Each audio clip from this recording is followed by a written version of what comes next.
Hello and welcome back to another episode of the Collective Clicks podcast. This is your host, Brandon Bateman, and today I'm joined by Pat Precourt. We talked through a whole bunch of different topics. A lot of it comes down to personal discipline and leadership, and he's been coaching entrepreneurs for a while on those specific things. I ask him a bunch of personal questions I have and questions that I think people listening might have as well for him. I think there was a lot of great information. I'll see you there. Do you go by Patrick or Pat? It doesn't matter. Okay, I was like, Makes in no my mind you were Pat, but I, then it, I then didn't it, know. and today's Pat. Perfect. Okay, cool. Pat, welcome to the podcast. How you doing today? I am doing fantastic and been looking forward to this. So yeah, excited to be here, brother. Yep, likewise. For everybody listening, I can tell you, I've known you for, I don't know how long it's been now, 4 or 5 years, Yeah. probably, since we met at Investor Fuel, if I'm not mistaken, Right? maybe Yeah. Good somewhere memory. else. So, anyways, for those of you or those that are listening that haven't known you for 5 years, who is Pat Precourt? Where'd you come from? What do you do? Yeah, and I don't want to bore you with going way back, but been in the real estate space since the late '90s. Came from building homes to into the investment space. We had a home inspection business in the middle of all that. Got into real estate education in the early 2000s. Also started a specific investment company that was anchored exclusively in the short sale space. That we started literally in 2000 2001, and that brought us all the way up to 2012 until we shut the doors on the nuance of short sales, so to speak. But one thing that happened that was interesting in all that, Brandon, is the education side of the business that we're in. We had a part of one of the nation's largest platforms for real estate investment education, and our exclusive role was we provided all of the coaching, all of the training for that organization. And so we're not talking tens of people or hundreds of people. We're talking about thousands of people. So it's a big laboratory, and we quickly realized after a couple, 3, 4 years of doing this that the information we provided and the support and the direction and the know-how, the knowledge, was not the deciding moment that made the difference between those who became really successful in real estate investment and those who didn't. And it really got my curiosity and pushed me down this rabbit hole of, well, what's the difference, right? And since that time, I've gotten narrower and narrower in my focus in answering that question, and then providing tools, constructs, processes, and mechanics, little behavioral mechanics, to alter our behavior, to put it in alignment with the results that we want to get out of whatever it is we're doing. So effectively, I've gotten really good at closing the gap between where we are and where we want to go. And that's kind of where I hang my hat. And it pushes away a bit from our traditional beliefs around we need to be more motivated, or we need more knowledge, or we need more expertise, or big hairy audacious goals and all of that kind of stuff. And I make it much more mechanical. I separate the human a bit from the actual exercise of execution. We take us out of the way, and when we take us out of the way, man, we can get some amazing things done. Kind of wild. In the 2012, we launched a gym. Started a gym, grassroots gym called The Cage. Is I call it a lifestyle fitness center with the heart and culture of our martial arts. I was into MMA and fighting and stuff like that, and it quickly became a large human laboratory for getting people to perform. And we quickly became known as the gym that got people results. And people were paying us an extraordinary amount of money, not for the gym, but for the results that our gym were providing for them. And that's kind of where we flip-flopped our targeting and our messaging around. So you're not joining a gym, you're getting the most definitive path to an outcome. That's why you're investing in this gym, right? But it gave me an opportunity. We owned that gym for almost 13 years. Gave me an opportunity to literally test out constructs in an area that was really, really challenged with success, being the fitness space. I mean, how many people buy gym memberships and buy fat loss programs and Pelotons for their bedroom and never complete what they set out to do, right? Never achieve the goals in that space. The weight loss industry is probably got one of the highest failure rates, probably higher than the weather industry, Yeah. So Yeah. But anyway, so that brings us all up today to where I am today. And again, we just got narrower and narrower on our focus, and my energies are exclusively around the engineering side of behavior versus the mental and emotional side of behavior. That becomes a product of our behavior. Identity becomes an outcome of who we become first. Does that make sense? Yes, it does make sense. Although I can tell there's so much more depth to what you just said than what I actually took from it. So, like, yes, it makes sense, and I don't pretend to understand the entirety of what you just said. But let me tell you what I heard from you, and make sure that this is right. So I guess what I'm hearing here is you're saying everybody wants the tactic, the marketing strategy, the whatever that's going to grow their business, and those things matter to some extent. Although rarely are those things the things alone that are going to separate those that succeed from those that fail, as you've seen in the real estate space, as you've seen in the gym space.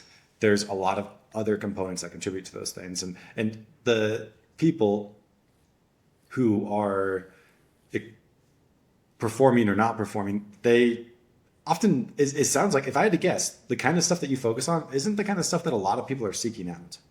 It's the kind of stuff that like is actually holding them back, but they think it's something else that's holding them back, and that might even be the problem. So I'm curious, Pat, before we dig like too deep into this, let's just say I'm somebody with the symptoms of an illness that you might actually know something about fixing at the root. What would those symptoms be? How would I know that like this is my constraint? In the simplest form, you can't track consistent, steady forward progress to a very clear known outcome.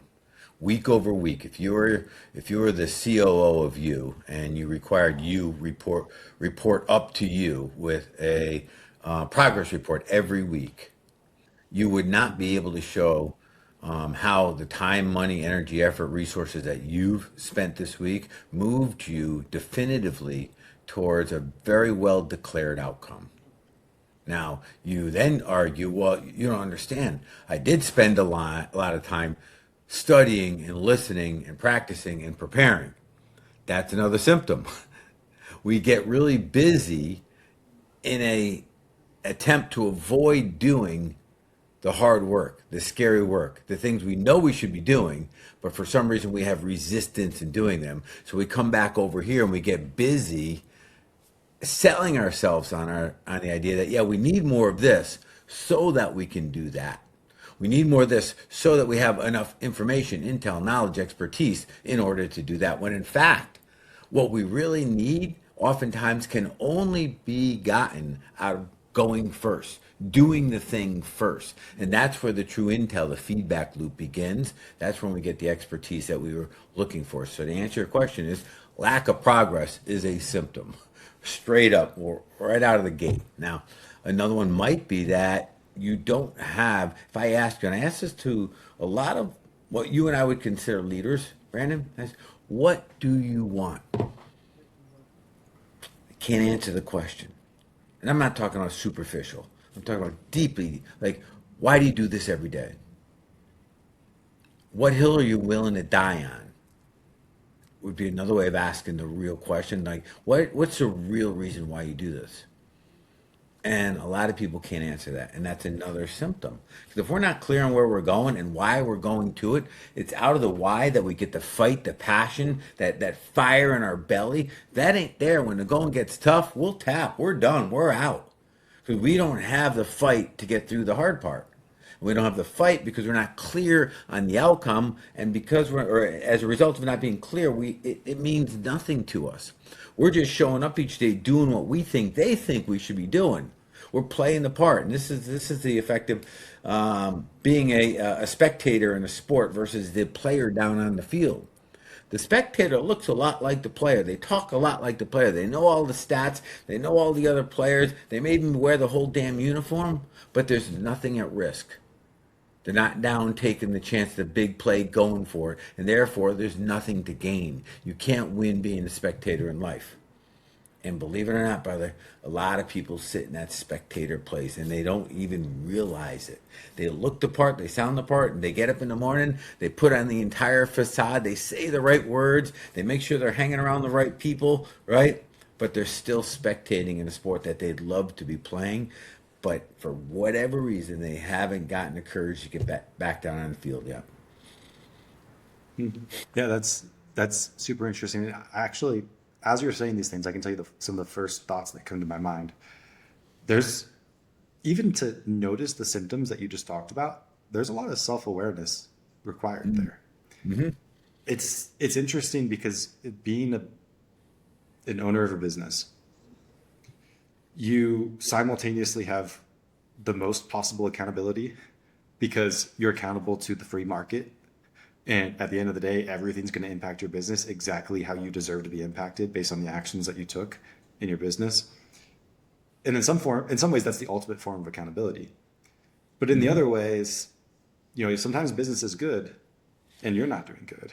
And sometimes business is bad, but you're actually performing really well, right? So that's where it's hard because we can't fully attach like the impact we make as people to the outcomes because there's seasons in business where things are just hard. And maybe your level of performance in that season is actually exceptional, but Yeah, you don't you see bring up it. a really good point right there. In that we actually shouldn't attach our self-worth, our self-value to outcomes. And I know we're told to and we're taught that, right? But it should be attached to the behaviors that are in alignment with producing the outcomes. Because, like you said, there's seasons, and sometimes you can do all the right things perfectly and still not get the result. And especially guys do this. If we underperform in the result, even if we nailed the execution, we'll slip into this mode where we think we're absolute losers, right? We'll beat ourselves up for it. And the other side of it is, oftentimes, well, not often, but often enough, the outcome will be awesome, and we didn't really deserve it. We did some crappy work or didn't even do the work, but we're getting credit for it. And we'll still take full credit for it, right? Because the Yeah. outcome showed up. But the truth is, if our behaviors are well defined and they're in direct alignment with the results we want, over time, we will win. There may be times in the moment, in the short term, in a small snapshot, that we're not winning in results, but that's irrelevant. It's like losing weight, right? You can go into a full weight loss plan and the scale go up in the first week or two, even though your execution is dialed in and perfect. We shouldn't be celebrating the scale. We should celebrate our execution. Yeah, that makes a lot of sense. I was just reading the Almanac of Naval Ravikant. I don't know if you've read I that. haven't read it, but I'm Uh, familiar with it. Yeah. yeah, he talks in there about how he wants to live as if there were like 1,000 parallel universes where this guy lives his life, and in 999 of them, he accomplishes like his version of success. Not like, and that's how you define like success is I'm living in such a way that if there were 1,000 parallel situations, 999 of them would achieve success. It reminds me of like something I've said a few times is I'd so much rather build a business and achieve a financial outcome or like invest well in the stock market or in real estate or whatever and achieve a financial outcome than buy a lottery ticket and achieve 10 times that financial outcome Yeah. because it's it's about it's about what you do in the process of getting there and are you taking the right actions, like not just the outcome, because there's all kinds of people. Like a lottery winner is a great example of somebody who made a dumb financial decision buying a lottery ticket that resulted in a in a fantastic financial outcome, which is becoming super wealthy. But that's not the kind of play where 999 of you in those 1,000 scenarios are going to end up in a good outcome. That's the unusual play. And that's a perfect example to make the point we're trying to make here about the behaviors being in alignment with your desired result. Now, with the lottery ticket winner, their normal everyday financial behaviors are clearly not in alignment with being, say, a millionaire, right? Well, the universe has a marvelous way of leveling the playing field. If you do the right behaviors consistently over time, you will win. That's an inevitable outcome. The behaviors guarantee that, right? You'll have ups and downs, to your point, seasons, point, right? But you will win. But if they're not in alignment, you will lose. And that's why something like 99.5% of all lottery ticket winners are broke within like a year. Not like 10 years, like a year. They lose it all because they That's haven't crazy. earned it, they don't deserve it, and they don't respect it. They can't respect it because they haven't done the work, they haven't invested into it to deserve that outcome. It's an inevitable result, like predictable result. Yeah. I can tell you though, here's what gets dangerous when you start to separate the idea of accountability to results from accountability to the process, accountability to being the best version of yourself, like whatever all that stuff is.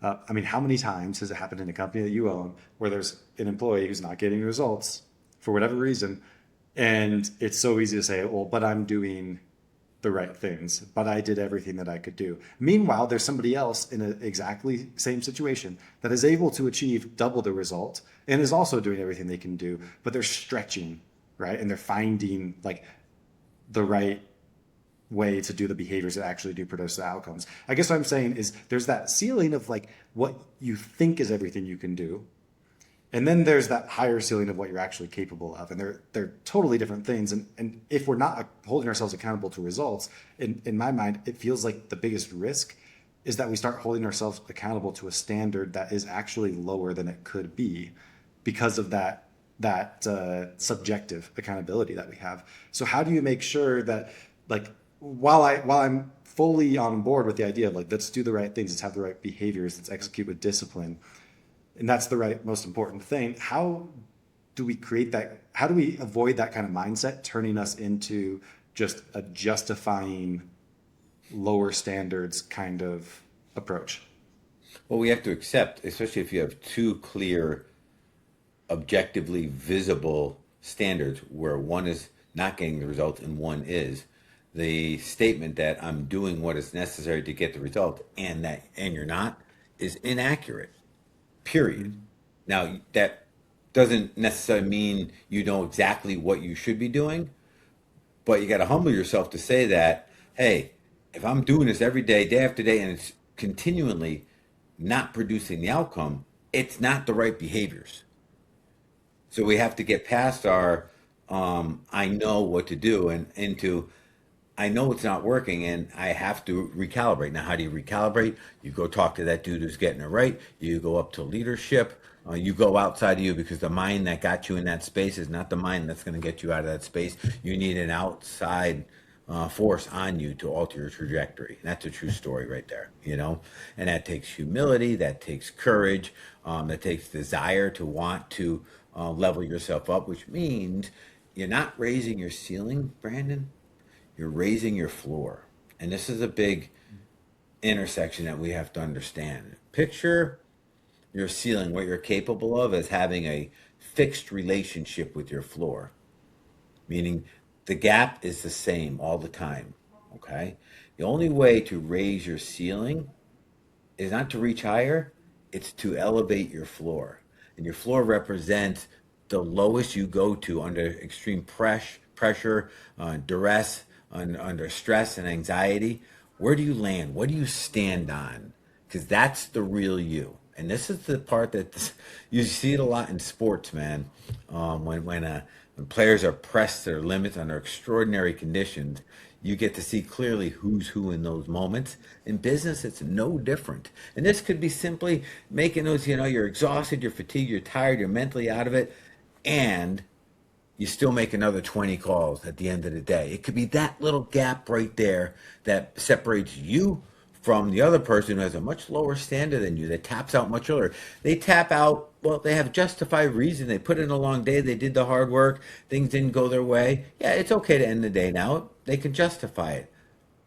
But this guy over here keeps going anyways. Does that make sense what I'm trying to say? So it comes It down to does. standards, and standards are reflected in your identity, who you are. And that's that guy or gal you see when you look in that mirror. You see that person that's got a no quit attitude, that is gritty to the bone. I mean, you ain't gonna break them. They're not breakable. And when they do get broken, because they're not breakable is really not a true statement. Everybody's breakable. But what happens after that matters. You break them down, they get back up.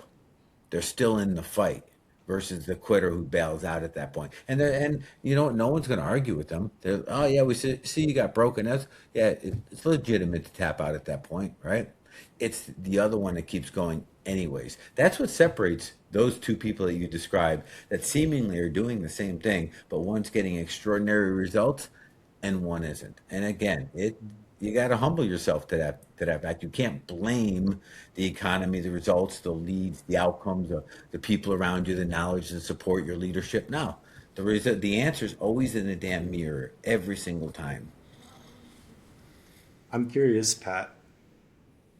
There's obviously a lot of people in the world that are studying and that care about productivity, that care about like producing results in business, like whatever this category you put yourself in. I don't know exactly what you call it. Like there's a lot of people who care about this stuff, and a lot of what you're saying resonates with me. I am really curious if you were to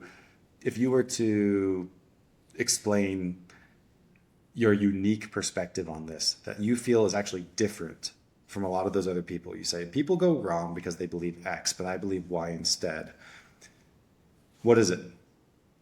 That we engineer behavior. We don't motivate, we don't inspire, we don't change your culture. We engineer behavior to reframe identity. So instead of trying to go from the other end, addressing the identity from an outside force, right? We come the other way. We say, let's do the work and let our identity be shaped by the work and the outcome, the results that we produced. And then we create environments conducive to doing the right work. In the simplest form, making the hard stuff they have to do easier to do and make the stuff you shouldn't be doing really difficult to do. So we go back to like the fitness space for a second. Like an example might be you're trying to give up eating sweets and garbage like that, right? Well, remove it all from your house. Take it and just throw it all outside. Make it so that when you're at your weakest, is right before we go to bed, when you're traditionally and habitually reaching in that cabinet and grabbing that last little treat, it's not there to be grabbed. So it's easier just to go to bed than it is to get dressed, go out, hop in your car, drive out to the store, and get the thing. Same with Mm-hmm. alcohol. You want to give up drinking? Get it all out of your house. And it's not during the day that we struggle. It's when we're at our weakness at the end of the day, when our emotional currency is drained, that we make these poor decisions, right? So if you take that idea and extrapolate it into everything that you do and look at everything like with a microscope and say, how do I make this easier to do? You got to be at the gym at 5:30 in the morning. Lay out your clothes the night before every single time, so you don't have to worry about that. If you need a juice or something, make it the night before and have it ready to go. Do it also in from 5 minutes of getting up to out the door, right? You're done, right? Make it as easy as possible. So creating environments conducive to doing the things you're supposed to be doing, right? Another piece that is a big driver for us, and I'm not going to go through all these, but there's a doctrine of 10 environmental changes that we make that virtually guarantee we'll execute what we're supposed to execute. But another one is what I call a feedback loop. A lot of our listeners here, I'm guessing, are solopreneurs or they're the leader of their company, founder of their company. They don't have someone above them to tell them, attaboy, doing a good job kind of stuff, right? They don't have someone to tell them that every day what they're doing is working. Brandon, your only indicator would be your lag indicators of the success of things that you do, but no one's going to say, hey, Brandon, good job today. That's because you're the top of your pile, right? So for us, we create our own intentional feedback loops. A feedback loop is nothing more than an aggregation of the outcome of our behavior. And we look at it every single day. And what we're looking for is trajectory. Are we moving towards or away from our desired results and outcomes?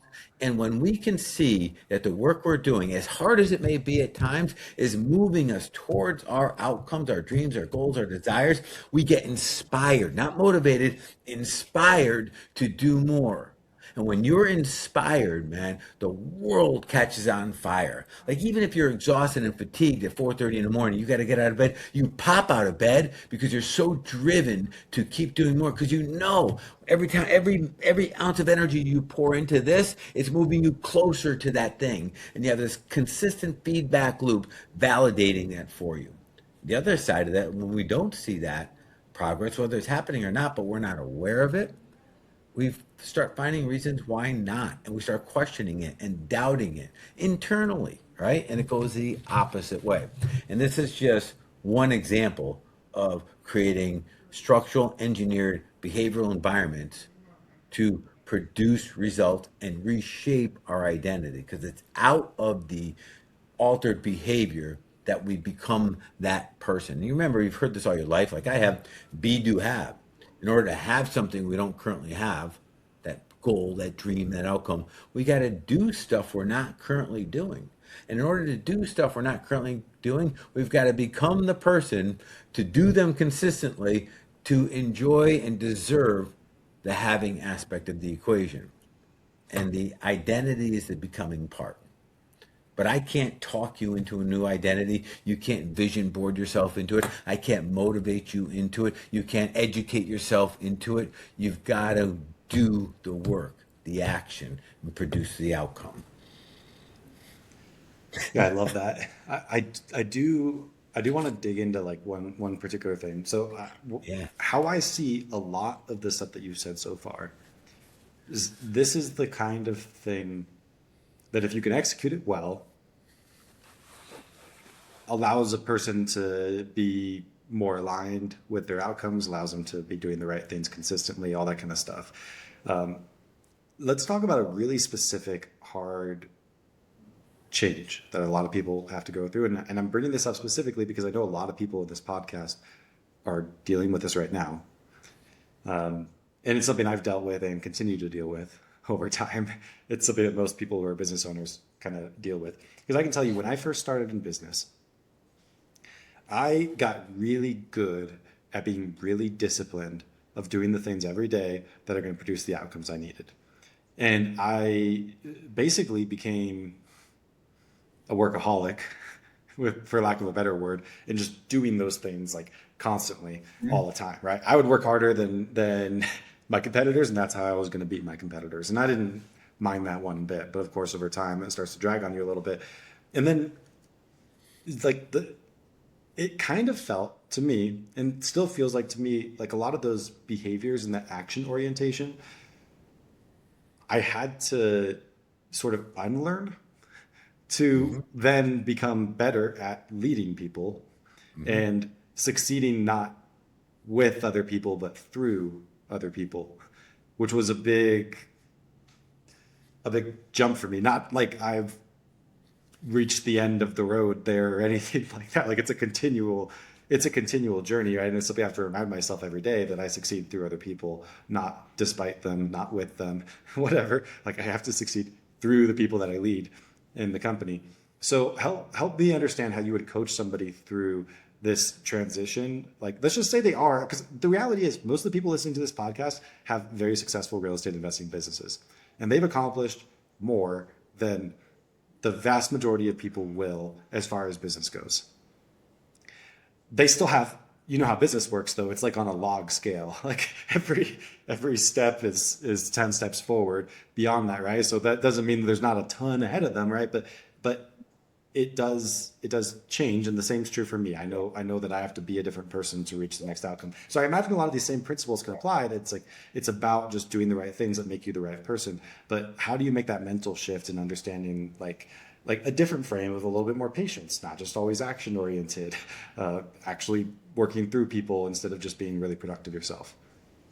Yeah, so let's answer that in terms of using the words context and content. Okay, content is the behaviors that you were required to execute in order to get to a certain level, to where you could shift and go from the one man doing everything to leading a team doing everything. Right? That was the content. The context was the drive you had to do it, who you were, your identity, who you saw in the mirror every morning, right? There's a bit of a contextual shift we make from the guy who's doing everything to the guy who's leading those who do it. But the greater context of I still got to show up, I still got to do the hard things. They're just different hard things, right? So it's just a shift in the content that we're delivering. You're not working necessarily any easier or any less motivated or any less inspired. You've just shifted that energy to a more leveraged position, if you will, right? Now there's nuances to that. You've got to get over you got to get over yourself believing that you're the best at everything and that no one can do it better than you. And you got to start letting off a little and overriding some of those limiting beliefs. And they are limiting beliefs at that point. Every entrepreneur goes through this that grows from solopreneur into a business owner, right? And those beliefs won't get overwritten until we have the new evidence and the new facts to support the new belief. The new belief is I was pretty good alone, but I'm amazing with a team. But you won't believe that until you have a team and you see how amazing you become. You track with me on that? But Of the course, yeah. driver's side of who we are when we look in the mirror, you're still the business owner, you're still the founder, you're still responsible for all this stuff. Your responsibilities have just shifted from the actual, technician role, and you probably played 20 different technician roles, to you're a leader now. And your job has shifted from doing the thing to creating environments conducive for others to be successful doing the thing. That's all. But you're still the same person. Does that You're make just sense? What I'm changing. saying? Absolutely. Because what you're referring to is consistently executing the things that you know you need to execute in order to get closer to your goals. And That those things doesn't change over time. Right. The Yeah. act of what you just described doesn't change. The things change that you're focused on. Correct. Yeah. What would you say? And maybe this is like in your wheelhouse, maybe this is not in your wheelhouse. I can tell you through making that shift, the biggest struggle I personally have had is that I like wake up every day with that desire to just run as fast as I can towards the outcome that I'm looking for. And so I'd say like the inspiration is there. Sometimes knowing what to actually do is the hardest thing, especially as you're in that transition, because you start to really think about it, and it's like, well, yes, I could do this, and that would bring me closer to the outcome. But if I really want to be the person who's going to lead this company the right way, there's somebody in my company who has the job to do that thing. I should probably let them do that thing, right? And you start adding up enough of these things, right? You eventually you build a team that's big enough that you look at the stuff that could be done by somebody else, and by extension of could be done by somebody else, probably should be done by somebody else, and it's basically everything. And then you look at the stuff that can only be done by you, and it's a much smaller list, right? And often like everybody kind of builds their roles differently and stuff like this, but in a lot of business literature and stuff you'll find it comes down to basically managing resources like money, managing people like leadership roles within the company, and managing vision like your clarity around your point A, your point B, and all that kind of stuff. And that's great. Like I subscribe to the idea like this is the responsibility of the founder of the company, like they have to manage these kinds of things. And then you have all this energy, all this inspiration to work hard to drive towards the outcome. And the stuff that fits in the job description, I could pull off like in an hour a day.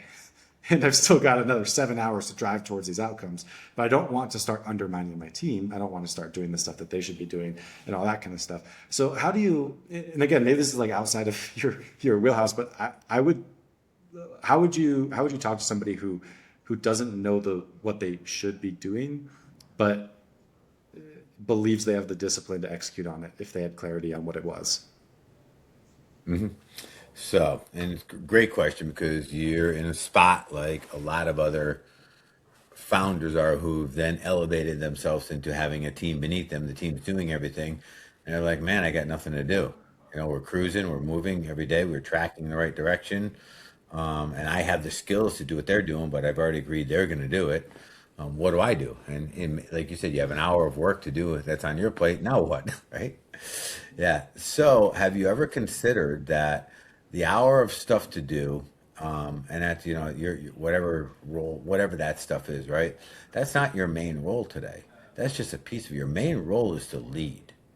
So now let's look at this through a different set of glasses. Say, okay, how much time do I dedicate every day intentionally at leading? And what's leading? Well, first off, it's creating environments conducive to the success of those that I lead.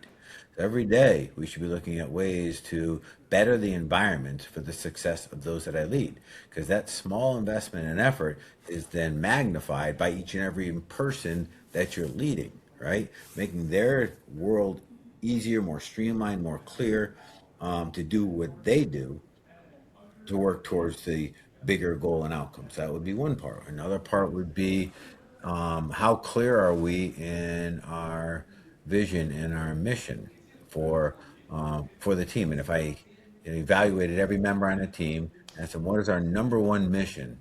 Always and all the time. Would they all have the same answer? And if the answer is no, then work needs to be done there. And that falls under the leadership bucket as well. So you're starting to get the vibe that I'm passing on to you. Your role has a little technician in it, just at your level, but a massive leadership responsibility in it. And if you're looking at your role as, well, I've done my stuff today and I got nothing else to do, you're overlooking the more significant part of where you sit today, Brandon. So I'm going to respond to what you said, and not in a way that I'm trying to like discredit it in any way. I want to be super clear, but I want to tell you like the thoughts that went through my mind, because I'm sure you have like a great way Absolutely. I'm sure you have some context that helps me get through this. Because like when I talked about like, oh, I have an hour of stuff to do a day, I was talking about the leading, right? I wasn't talking about like the technician stuff. I was talking about like, well, if you picture like what should a leader do? They've got to be having like these these interactions with their team. They have to be like building, crafting the vision. And an hour is probably an exaggeration, in the sense that like that stuff does take longer than an hour a day to do all that stuff. But I guess what I'm saying is I've got a lot of energy to put towards work, and sometimes I feel like 25% of it goes towards those kinds of things and seems to maximize them. And maybe that's where I'm wrong, right? Maybe there's so many things I could or should be doing as a leader that I'm not. But it seems like it takes this much effort to be able to do those right kinds of things, to be able to create that environment. And when you think about it, like a lot of the stuff that's leadership responsibilities, if you have the right team, a lot of that even goes away, in the sense that like I don't manage a large number of people. I manage one person in my company directly. And like, yeah, I'm creating a better work environment for people overall so that they can produce more. But I also have a leader over HR who's also responsible for that thing and tends to spend a lot of time on that particular thing, right? So you start to layer these things, and like the number of things that like truly only I can do is a smaller number. So I can tell you what happens to me is I do feel like, I mean, sometimes of course I fail with doing those right things, but on my best days, I can nail those right things, but then the extra, 75% of my time, I'm working hard on a lot of stuff that just doesn't feel like it's the right things. It feels like, well, because I have time, I want to tinker around with this. I want to try to figure that out. I want to analyze this. I want to like, do all kinds of different things that ultimately kind of do help in some ways. Like, it's not like it's unproductive. Like a lot of the stuff I do, I think falls around the realm of clarity around point A and point B. Like I need to understand where we're at as a company and where we can go, where we should go, and stuff like that. But it doesn't feel like I'm like running towards the outcome when I'm doing that kind of stuff. It feels like, I'm kind of snooping around. Maybe I'll find something that'll be interesting, and maybe that'll help us, get 1% better. Yeah. Yeah. So without knowing where you are on the journey, Brandon, but I would expect or just assume that you're on the journey. You're not arrived. There's still greater goals you want to accomplish, Absolutely. Yeah. right? Bigger than where you are right now, right? So if you say, yeah, I got time, then that becomes a piece of your time. What am I missing here? why aren't we moving faster or further along in these goals, right? Where are the constraints? And that's when you're trying to diagnose. It's called troubleshooting, even though it's not necessarily trouble, but you're trying to diagnose.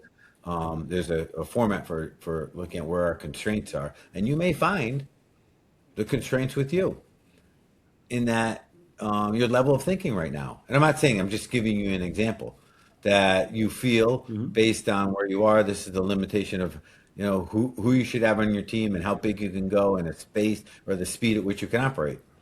And the only validation of truth in that is, well, there's nothing else to support that truth. And I'm just giving you an example. But you wouldn't reveal all of that unless you went through some sort of constraint metrics that would pull that out. And that's like when we look at behavioral engineering or our company business performance engineering, that's the engineering aspect of it, right? Getting out of how we feel about something or the limitations of our current thinking and getting into the actual facts behind our constraints. If you could move faster now, would you? So then that would I be a would. yes. If you could move faster now, okay. Well, if you tell me you have extra time each day and you want to move faster, then there's a gap between where you are and where you want to be. Yeah, Right? Just logic. the idea Again, that comes without to knowing all mind. this. What's that? Oh, I'm sorry. I was just Yeah. saying that the thing that comes to mind as you say that is the idea that every system is perfectly engineered to produce exactly the outcome that it's producing. That's basically what you're talking about. You're saying You're it saying currently like, is. is there a place where you would want the business to be that is better than where it is now? Yeah, yeah, exactly. So you're saying like if there's a thing that you want that's greater than what the business is producing right now, and it's not currently producing that, then it must be true that your business is engineered to produce a lesser result, yet you actually want a greater result. Which it must be true then that the Without engineering has to exception. change somehow, and Correct.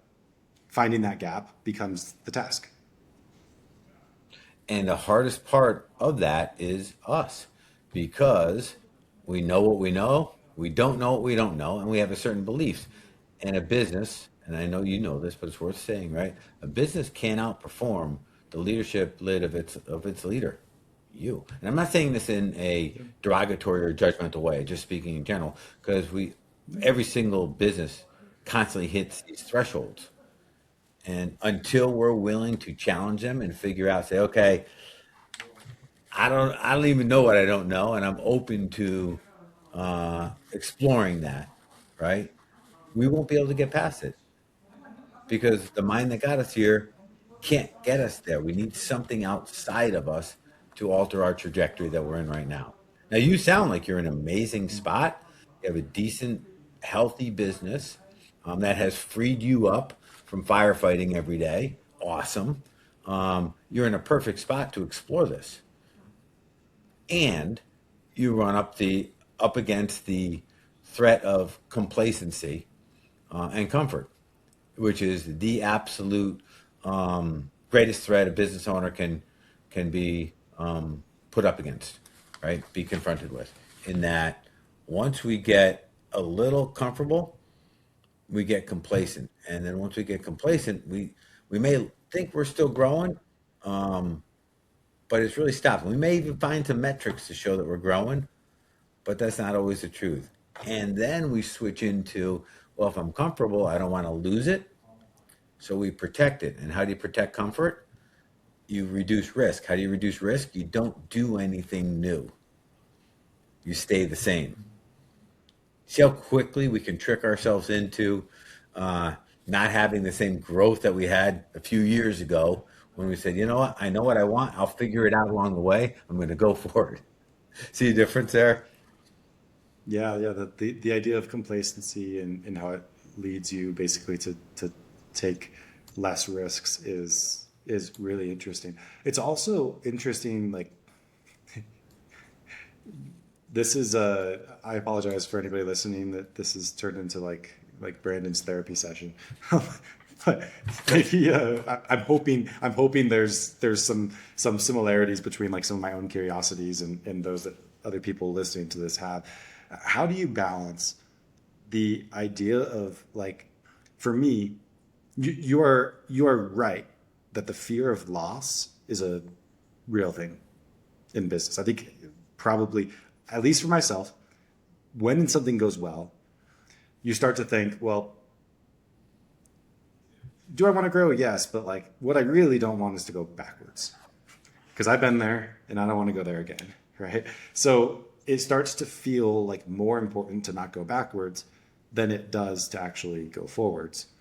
And I actually think there's a little bit of like true logical financial reasoning behind that when you look at business, because if you look at like what you have to lose at the beginning, it's very little. So what does it make sense to do? It makes sense to be more risky. And then as you grow, it eventually becomes like true that you have more to lose. And at some point you even achieve levels of financial freedom where if you move backwards too far, you would lose that. And you could achieve 10x the level of financial success, and that would have less of an impact on you than the negative impact that would come from losing 30%, because nobody needs more money than a certain amount of money and all that kind of stuff, right? So there's like this idea of like the more you have, the more you have to protect it, the more conservative you probably could and should be. And that's why I look at like billionaires, for example, as just these absolute wild people, because it's usually true along the way that they had to have like more money than anybody probably ever needs, and then risk all of that to then get more, like 5 times as much money as more money than anybody needs. Like, I don't see myself ever being that person that goes that far, because it's like the risk versus reward ratio. Like I'm chasing something I don't need and risking something that would hurt to lose doesn't really make sense, right? So how do you kind of, and obviously I just explained this purely from a financial component. There's a million other parts of it, right? Because that's part of what keeps me really interested in business, is that it's a great vehicle for personal growth, and each milestone you hit, you had to become a different person to get there. And that's even separate from the financial aspect that's there. If I were to describe how I feel personally, though, it's like very financially conservative because of that reason. But what do I actually want? I want to grow. I want to push us to the limit. I want to take risks, but I don't want to be foolish. So to begin, I'm glad you're going here because a lot of people don't bring this stuff up, Brandon. To begin, you don't have to have, I'm not saying you need a higher risk tolerance. You need to limit your risk adversity. Two different things. So whatever level of risk you're willing to take that got you here, that may be a good level to keep going forward, or maybe a little less. But we go a lot less, and the further we go, the more conservative we get, and really we're choking off our oxygen in doing so. So let's switch gears because you brought it up. You're tying it specifically right now to finances. If I ask, why do you need financial security? Answers would come around ultimately back to the way it makes us feel. It all come back to the same damn thing, the way it makes us feel. Well, guess what? When you contract, you stop moving forward, and the rate of contraction is steadily speeding up, and you know it deep down inside, that chance of feeling fulfilled is gone forever. We can't fulfill ourselves on yesterday's wins. We fulfill ourselves on the path we're on, the journey we're on, the direction, the trajectory that we're on every single day. So now you may still protect a certain level of financial security, but you're not going to be happy. You've made a definitive choice to exchange one for the other. That makes sense what I'm saying? And that's the balance. Let me say it back to you. The balance we got to figure out. So let me make sure I understood it properly, because what I heard is basically for a human to truly like feel fulfilled, they have to be making a significant amount of progress. Also, Got to be productive. Risk aversion causes, yeah, exactly, because progress and productive are different, because you said the outcomes aren't necessarily the same thing as like the discipline, the effort that you're putting into it. That's the productivity portion. So that's true.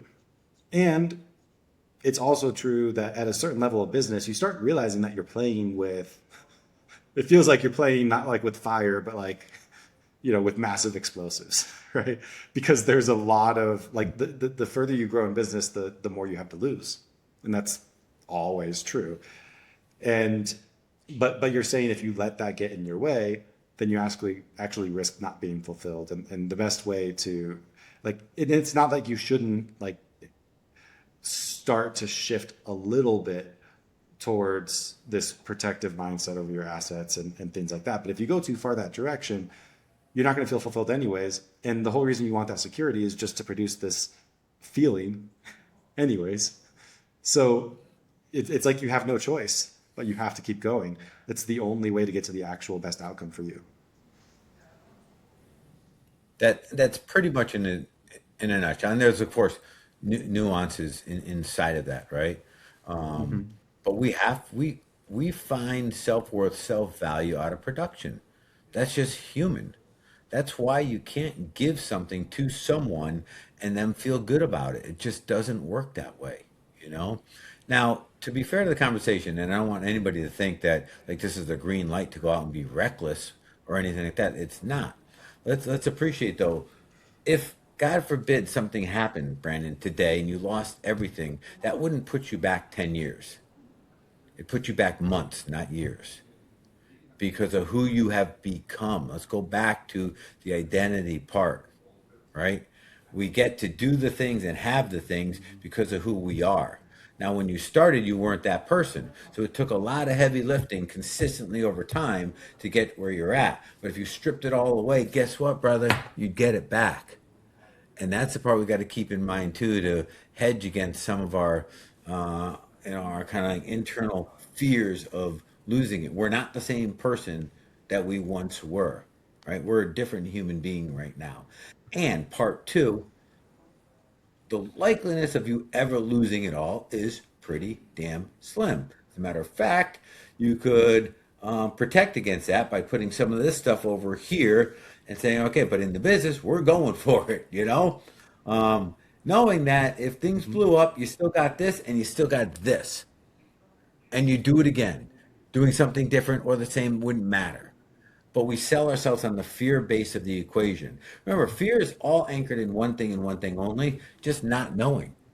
We simply don't know the outcome of something, and therefore we become afraid of it. And we often then add to it, and we play a what if game. And we go, what if, followed by something we don't want to see happen.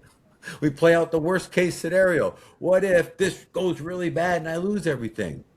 Well, that's a terrible question to ask yourself. If you're going to play what if of a future event that doesn't exist, it's completely fantasy land, you might as well play one that's in your favor. What if this blows up in an amazing way beyond what I ever could imagine? If you want to daydream that way, and it helps to keep you a little out of the fear-based decision making. It brings us into a whole nother part of this discussion that is at the heart of behavioral engineering. It's removing our emotions from our decision making, not letting how we feel determine how we act and behave. So in other words, yeah, you didn't sleep last night. Yeah, you woke up pissed off at the world, right? And that does not excuse you from showing up and being the leader that your company needs at the 9 o'clock meeting this morning. Get what I'm saying? That's a massive part of I do. leadership, individual leadership, meaning us leading us, as well as us leading others. Our ability to separate the way we feel from the way we think. And that gives us consistency and dependable reliability. That all starts curating an environment that the ones we lead feel really comfortable in because they know what to expect from Brandon every single time. There's a lot of certainty in this relationship. You provide a certain level of safety for them because they know you're going to show up the same Brandon every single day. That makes sense? It absolutely does. And as I think about some of the people that I respect most as leaders within my company, there's a lot of what you're talking about. Where it doesn't matter That's awesome. what's going on, they're going to show up the same. Yeah. And yeah, it's, in fact, a lot of people that I have tremendous respect for are exactly in the same boat. This was awesome, Pat. Thank you for sharing so much, so many different ideas and everything. For anybody that's listening that wants, first, I don't even know how, like what your company is, how or if you work with people on this kind of stuff. I can only assume that you do.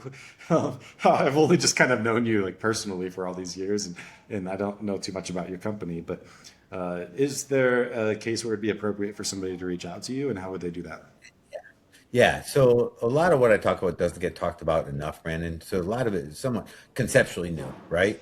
Um, but man, when it comes time to like making a definitive change, and like I said, building that bridge from where you are to where you want to go, it's nearly fail proof. Nothing's guaranteed, but it's nearly fail proof. And anybody reaches out to me, I'll hop on a call, I'll get text messages with them, I'll gladly converse you through it and just kind of share a little bit about our world and what we do. I'm easy to reach in like the social media channels, just DM me, very responsive there, you know. And yeah, we work with individuals, work with small businesses, and we have a part of our business performance engineer. It's called Business Performing Engineer Enterprise that we do for the corporate space. Cool. That's amazing. And we'll throw a link if you're cool to that in the show notes here. Thank you, Pat, for taking the time today to speak with me, and for everybody else listening. I will see you next week.